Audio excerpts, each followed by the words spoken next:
Hey guys, it's Dedicated Reader, and I'm going to talk to you about my 5-star 2023 reads. First off, we have Taste by Melanie Harlow. I loved the chemistry between the characters in this book.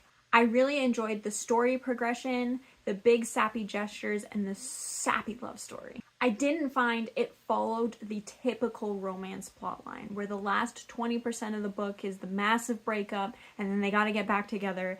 That can get very tiring and very repetitive after a while. And this book did not have that. So it was really refreshing. Next, we have Things We Never Got Over by Lucy Score. This was my first ever Lucy Score read, and holy was I not expecting the spice and the action to all be hooked in one. It was beautiful. The character development was on par. The plot was super interesting. Character interactions were so much fun. I love a good banter between characters. Next is Meet Me at the Lake by Carley Fortune. I found this book super relatable to myself personally. It made me massively emotional.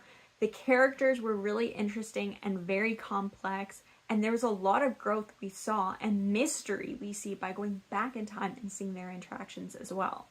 I am a Canadian reader, so by reading a novel that was set in Canada, not only my home province, and getting to see how the author really captivates and describes that setting of the Muskoka area was beautiful. Now, this year, I got on the bandwagon and I read the ACOTAR series. The first one is A Court of Mist and Fury. Obviously, the feelings, the emotional trauma that you go throughout the course of this book was, oh my god. The funny lightness at the same time while you're having this crazy trauma experiences and everything that's going on, but everything is so light between these two characters. Chapter 54 was, oh my god. Character development and the badassness of the characters, holy, you can't argue with that.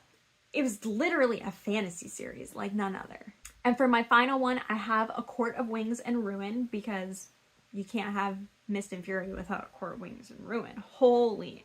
Less than 20% in, I got super emotional. Tears were in my eyes. They were dropping down on the book. It was beautiful. I loved the relationship that all of the characters have. They're one big family and you get extremely connected to all of them. Nefel's story was beautiful. The war speech was amazing. My eyes were watering. There was tears everywhere. I was crying, almost sopping a mess because that war speech was beautiful. And the ending, it was a full circle moment, and it was the perfect way to end the little section of Feyre and Rhys. Loved it. So these were my 5-star reads of 2023. As you can see, I was going through my romance spicy era apparently, because all of these fall into that wheelhouse.